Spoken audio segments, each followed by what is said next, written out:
কোটা বিরোধী আন্দোলন যেই যুবক ছেলেগুলো করেছে ওরা মুজাহিদ, ওদের বিরোধিতা যারা করেছে ওরা সন্ত্রাস।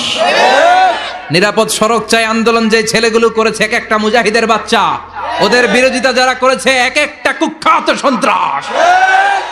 ওই যুবকদেরকে কিয়ামতের ময়দানে আরশের নিচে ছায়া দিবে কে? আমরা প্রত্যেকের জন্য হেদায়েতের দোয়া করি প্রথমে।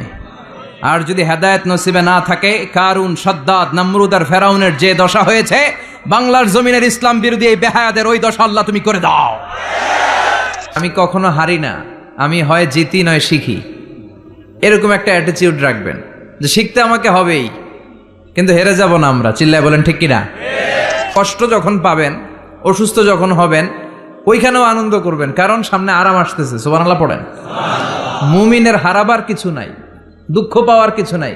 মুমিন অসুস্থ হলে অসুস্থতার মাধ্যমে তার গুনাহ ঝরে যায়, সে আল্লাহর কাছে প্রিয় হয়ে ওঠে। তা আমাদেরকে কেউ হারাইতে পারে? কথা বলেন, আমাদের কেউ ভয় দেখাইতে পারে? যুবকরা হচ্ছে শক্তির আধার, তাদের মধ্যে আছে প্রাণ ঢালা উচ্ছ্বাস, তাদের রক্ত গরম, তারা চাইলে অনেক কিছু করতে পারে, পারে না? কোটা বিরোধী আন্দোলন করতে পারে, তারা নিরাপদ সড়ক চাই আন্দোলন করতে পারে, তারা দুর্নীতিমুক্ত বাংলাদেশ গড়ার প্রত্যয় নিতে পারে। চিল্লায় বলেন ঠিক কিনা?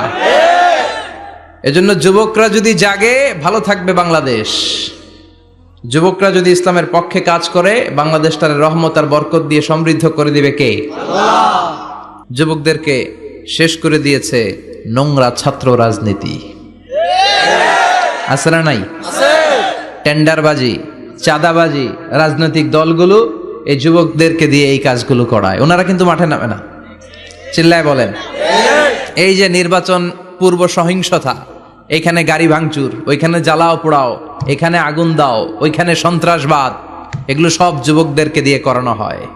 এজন্য নোংরা রাজনীতির এই প্যানেলকে ভেঙে দেন আপনারা। সুন্দর রাজনীতির প্রচলন শুরু করেন, বরকত দিবে কে? আপনাদের একটা শক্ত সিদ্ধান্তই পারে বাংলাদেশকে সোনার মদিনার রাষ্ট্রে পরিণত করতে। চিল্লায় বলেন ঠিক কিনা? তোমরা আগামী দিনের সম্ভাবনা, তোমাদেরকে অনেক দূর যেতে হবে। You have to make a very bright career for your society, for your family, for your country. এজন্য যুবক ভাইয়েরা যারা আছে, তোমাদের এই সময়টা অনেক দামি সময়।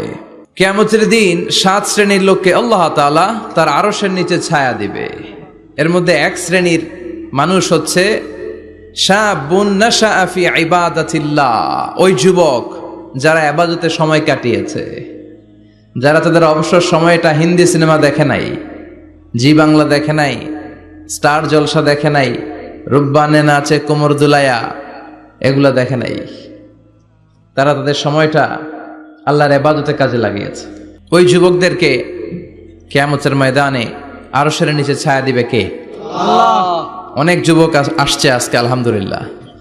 আমাদের এই সময়টা ইসলামের পক্ষে কাজে লাগাতে হবে। রাজি আছো তো? সবাই রাজি আছো? কিন্তু দুর্ভাগ্যজনক হলেও সত্য, বাংলাদেশে যুবকদের চরিত্র নষ্ট করার জন্য, তাদের এইম নষ্ট করে দেওয়ার জন্য, তাদের ক্যারিয়ারগুলো নষ্ট করে দেওয়ার জন্য যা যা দরকার তার সব কিছুর বন্দোবস্ত বাংলাদেশে আছে না নাই? তাদের নৈতিক অবক্ষয়ের জন্য সবচেয়ে ভয়ঙ্করতম জিনিস হচ্ছে মাদক। বাংলাদেশে এটা নাই। এই মাদকের সাথে মুসলমানের কোনো সম্পর্ক থাকতে পারে? এলাকাটারে সুন্দর করেন, যুবকগুলোরে আল্লাহওয়ালা হতে সাহায্য করেন, ঠিক কিনা?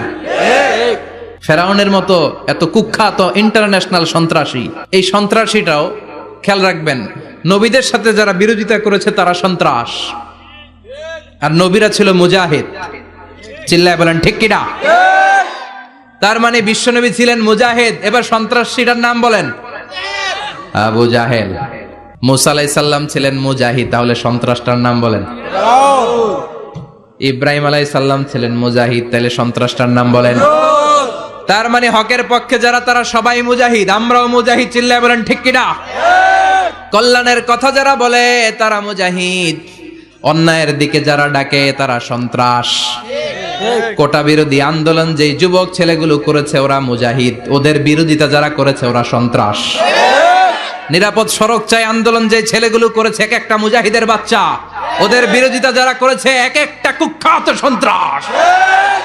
এজন্য হকের পক্ষে যারা থাকবে, ইসলামের পক্ষে যারা থাকবে, ন্যায় নীতি সাম্যের পক্ষে যারা থাকবে তারা মুজাহিদ, বাই ডিফল্ট এগুলো মুজাহিদ। চিল্লায় বলেন ঠিক কিনা? আর বিরোধিতা যারা করবে সন্ত্রাস। যে জমিনে আল্লাহু আকবার ধ্বনির সাথে সূর্য উঠে যায়, আল্লাহু আকবার ধ্বনির সাথে সূর্য ডুবে যায়, সে দেশে আর কিছু থাকবে না, থাক ইসলাম থাকবেই। আর কিছু থাকবে না, থাক কোরআন থাকবেই। এদেরকে প্রশ্রয় দিলে এরা বলে মসজিদ বন্ধ করো, মাদ্রাসা বন্ধ করো, কয়দিন পরে বলবে আজান বন্ধ করো, এরপরে আবদার তুলবে দাড়ি রাখা বন্ধ করো, তারপরে বলবে মুসলমানদের নাম রাখা বন্ধ করে দাও। এজন্য এই আবদার শুনতে মুসলমানরা রাজি নয়। চিল্লায় বলেন ঠিক কিনা? এদেরকে প্রতিহত করতে রাজি আছে মুসলমান? আমরা প্রত্যেকের জন্য হেদায়েতের দোয়া করি প্রথমে। আর যদি হেদায়েত নসিবে না থাকে, কারুন, সাদ্দাদ, নমরুদ আর ফেরাউনের যে দশা হয়েছে, বাংলার জমিনের ইসলাম বিরোধী এই বেহায়াদের ওই দশা আল্লাহ তুমি করে দাও। আল্লাহ আমাদের নেতাদেরকে তুমি হেদায়েত দাও। জীবনে আমার একটা কিছু মটো আছে, লক্ষ্য, এটাকে খেয়াল করে আমি চলি। বিষয়টা হচ্ছে এরকম যে আমি কখনো হারি না, আমি হয় জিতি নয় শিখি। এরকম একটা অ্যাটিটিউড রাখবেন যে শিখতে আমাকে হবেই, কিন্তু হেরে যাব না আমরা। চিল্লায় বলেন ঠিক কিনা? এবং শিখাটাই আপনাকে মুক্তি দিতে পারে। এজন্যই কোরআনের প্রথম কথা আল্লাহ শিখার ব্যাপারে উদ্বুদ্ধ করেছেন। আল্লাহ বলেছেন ইকরা বিসমি রাব্বিকাল্লাযী খালাক, read in the name of your lord who has created, পড়ো তোমার প্রভুর নামে যিনি তোমায় শিখিয়েছেন। এজন্য পড়তে হবে, জানতে হবে।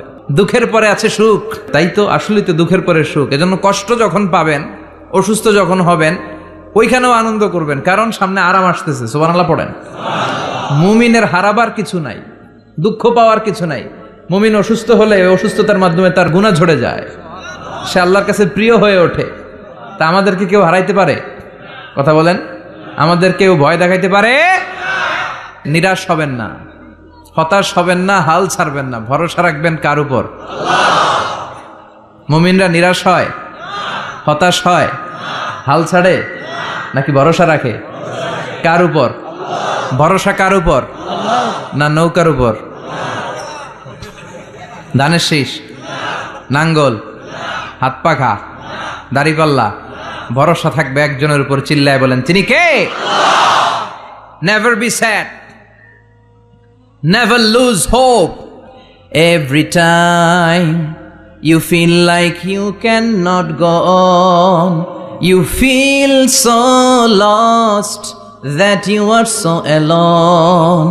Don't despair and never lose hope, 'cause Allah is always by your side.